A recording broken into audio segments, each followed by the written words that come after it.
Imagine that you have a printing press at home that can print money, and there is a law that requires the money that you print to be accepted by every person and every business in the country. You could buy multi-million-dollar mansions, the most expensive luxury cars, top-of-the-line clothes, Rolex watches, yachts, private jets, and the best of fine artwork, all without limit and beyond your wildest dreams. You could become a famous philanthropist creating programs to help the poor, the unemployed, and the elderly. Let that sink in for a minute and explain to me how you would go trillions of dollars into debt. You wouldn't. Why would the thought borrowing money ever cross your mind? If a group of prominent bankers came to you and said, "In spite of your good deeds, popular opinion is building. People fear the unregulated printing of money. We are the country's top economists, and if you give us your printing press, we will give our official endorsement, provide the illusion of constraint, and gladly lend you any amount of money that you want at a very low interest rate which, by the way, you never have to repay." Really? Would you trust them? But that is exactly what we have now. The government can print United States notes and spend them, which was last done in 1963, but it cannot legally print Federal Reserve notes and spend them. The Federal Reserve is a private corporation, a government-sponsored enterprise, and Federal Reserve notes are private corporate banknotes. The Fed effectively owns the printing press and can print or otherwise create any amount of money totally independent of any congressional approval or oversight. And in order for the government to borrow more money for its budgetary con game, it borrows the money from the Federal Reserve. The Fed purchases government treasury bills, treasury notes, and treasury bonds in exchange for its newly created money and then sells the securities on the open market at a huge profit. And all of us are stuck with the perpetual interest payments through ever-increasing taxes plus the hidden tax of inflation. Printing United States notes and spending them without debt is, however, not a good alternative. It would still cause inflation, which not only hides the real tax rate, but also discourages saving and has a destabilizing effect on the economy. In the beginning, the Federal Reserve actually had a positive stated objective: to prevent runs on banks that got themselves in financial trouble and to even out the business cycle. From that noble beginning about 100 years ago, the Fed morphed into the entity of absolute power that we have today. To understand the process, we need to look at banking before the Federal Reserve. From the beginning, a bank was considered a safe place to keep one's money. But there was one big difference: the gold standard. The government did not print money, it minted gold and silver coins, as the Constitution still requires, by the way. The paper money that existed at the time was printed by each individual bank as a receipt, a banknote, for the gold and silver deposited with the bank. Customers were charged a small fee for a safe place to keep their money. These notes were easier to carry, easier to hide, and often exchanged for goods and services instead of the actual gold or silver. The banknotes were considered just as valuable as the actual gold or silver because a bank's success depended on its spotless reputation. If somehow there was an occasion where everyone wanted to take their money out of the bank at the same time, how could that possibly cause a problem for depositors? Well, imagine that you were a banker back then. Hundreds of customers have gold in your vault. Also, a loan broker, you offer to split the interest received on any gold that customers make available to lend with the interest rate determined by the supply of money made available and the demand for loans. All is well, but then you notice all of that gold just sitting idly in the vault day after day, and then you get a brilliant idea. If you lend Joe's gold and don't tell him, you get to keep all of the interest income for yourself. If Joe comes in for his gold, you can use Paul's gold to cover it. If you don't get too greedy, you could actually get away with it. Couldn't you? Ah, but there was one big problem that made that very difficult. The banker would lend the gold, the borrower would spend it, and whoever received the gold would likely put it back in the bank. The banker would issue a fresh banknote for the newly received deposit, but would have no way of knowing that this was the same gold that he had just lent. With the compounding effect of several of these inflationary cycles, the banker would conclude that his business was expanding and that he could take more risk. Also, with this newly created money, the town would experience an economic boom.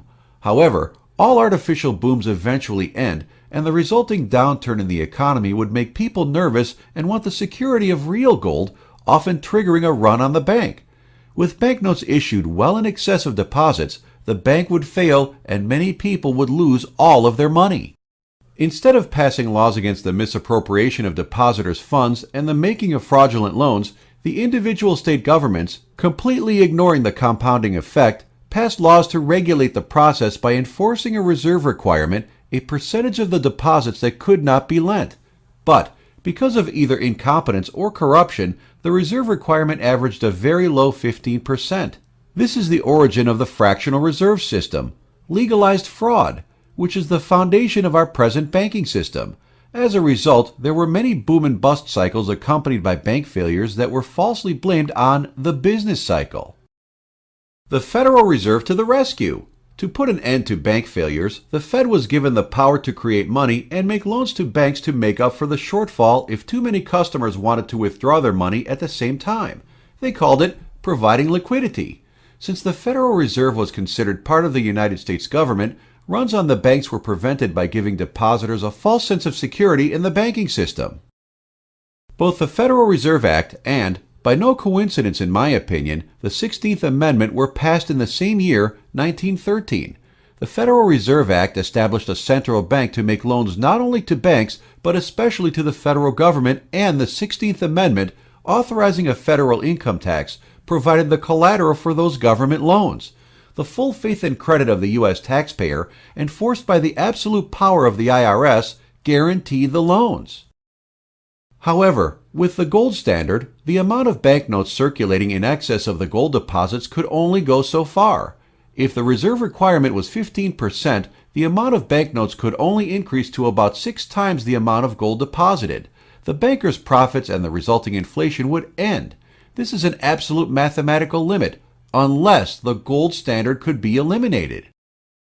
With the availability of money and interest rates under the complete control of the Federal Reserve, immediately in 1914, the roller coaster ride got underway.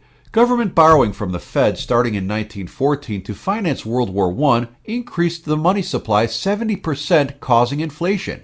In early 1920, the discount interest rate was raised from 1.25% to 6% to fight the inflation. The money supply went down only 11%, but unemployment increased to 20%. In 1924, the discount interest rate was lowered from 6% to 3% to fight the unemployment. This, along with an easy money policy, caused the Roaring '20s stock market boom. People would buy stocks. The value of the stocks would increase. They would present the stocks as collateral. Then the bankers would loan them more money to buy more stocks and repeat the process. The money supply increased 60%, and the unemployment rate went down to 5%. In 1928, to fight the inflationary boom, the discount rate was increased from 3% to 5%, followed by tight money policies in 1929. That led to the October 29, 1929 stock market crash. The money supply decreased 35%, and unemployment increased to 24%. The resulting Great Depression made possible the New Deal entitlement expansion of government and permanently changed its charter from very limited to totally unlimited. How about that for stabilizing the business cycle? The Board of Governors of the Federal Reserve were the top bankers of the time. Were they that incompetent? They failed miserably. Or did they? There was one huge gain for the Federal Reserve that I would like to point out. At the bottom of the Great Depression in 1934, gold was made illegal for the public to own. I fail to understand the rationale, but a law was passed requiring people to take their gold coins to the bank and exchange them for Federal Reserve notes. People were confused and desperate enough to comply. The Federal Reserve, a private corporation, took possession of virtually all of the gold in circulation in the United States at that time. This fact is briefly mentioned in history books, but it is not reported that it was, and still is, the biggest gold heist in the history of the human race, and it was the first big step in completely eliminating the gold standard. Where is the gold now? Well, we may never know. When the Federal Reserve Act was passed in 1913, the law made the Fed exempt from federal, state, and local taxes in spite of an enormous profit potential, and also exempt from audit. Are you getting the sense that there was some chicanery involved here? In 1974, President Nixon ended the gold standard and the rest of the world soon followed. Without a gold-backed currency, the Fed and central banks in every other country in the world could create any amount of money without limit, reducing the value of the currency for everyone in the process. Also, With a New Deal entitlement policy, an income tax, and no real debt limit, the federal government was able to grow to an unimaginable level, destroying the middle class, increasing poverty and homelessness, regulating almost every aspect of human action, eliminating the right to privacy, flexing its military muscle, creating enemies all over the world, and obligating children to more than a $50,000 debt as soon as they are born, rendering the Pledge of Allegiance totally obscene. The 16th Amendment not only resulted in greatly increased taxes, but also had a huge indirect effect: outsourcing. For the first 130 years of this country, most of the federal revenue was from tariffs, which averaged around 20%. A tariff is a tax on foreign products sold here. The tax on domestic production, mainly through state and local taxes, was lower, about 10%. With domestic production encouraged in an environment of freedom, a frontier settlement was able to grow to become the richest country in the world and a major exporter of its high-quality products. It could be argued that, to be fair, tariffs and taxes should have been made equal, but that is not what happened. Now, with domestic business and labor taxed at 35% and tariffs down to 1.3%, the tax structure is totally reversed. As a result, it is much cheaper to manufacture in foreign countries, especially for large quantity production, because of lower labor cost, lower taxes, much less regulation, and virtually no tariffs. The American worker and American entrepreneur cannot compete with this totally unfair form of globalization. This is free trade for them, but we have to pay through the nose to manufacture and sell the same products in our own country.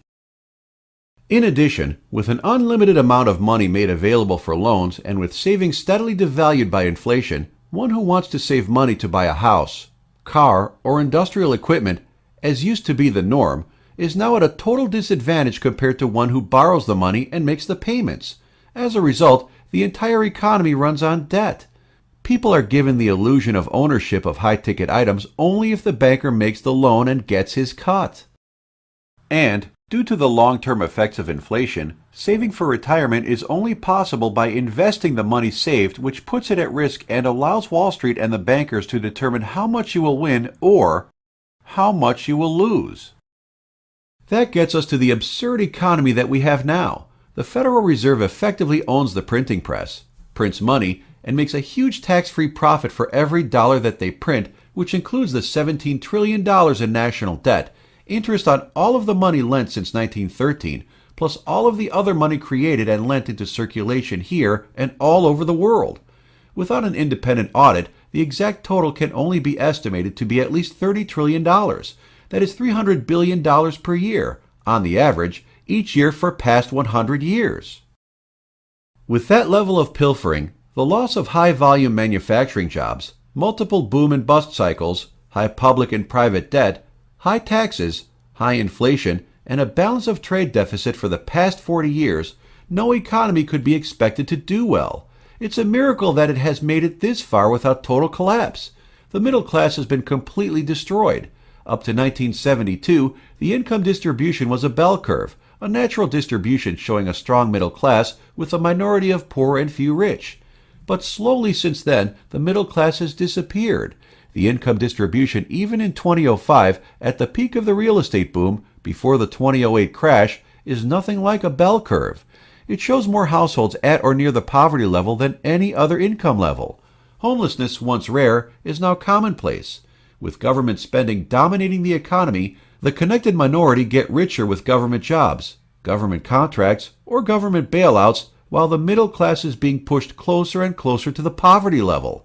The empire of the United States was conquered without a shot being fired and is still being vigorously plundered. Abraham Lincoln once said, "All the armies of Europe, Asia, and Africa combined, with all the treasure of the earth, our own excepted, in their military chest, with a Bonaparte for a commander, could not by force take a drink from the Ohio or make a track on the Blue Ridge in a trial of 1,000 years." At what point then is the approach of danger to be expected? I answer, if it ever reach us, it must spring up among us. It cannot come from abroad. If destruction be our lot, we must ourselves be its author and finisher. As a nation of free men, we must live through all time, or die by suicide. How do we die by suicide as a nation? Are we all that apathetic? Unaware? Well, it is difficult to be otherwise with the entitlement culture is so well established and with the media bombarding us with headline rhetoric and misdirection.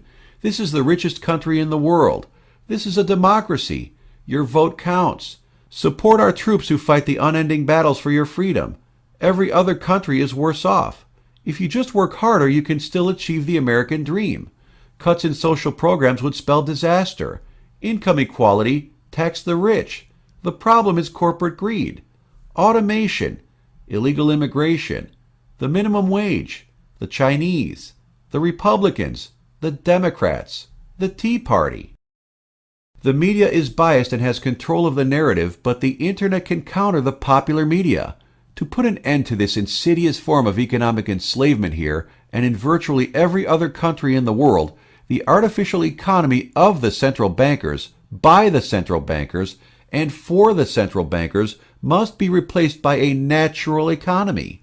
Since the central bankers have acquired most of the gold, this must be done without gold or gold backing and can actually be done without backing by any commodity and without totally disrupting the present banking system. Find out how at theethicaleconomy.com. Please spread the word.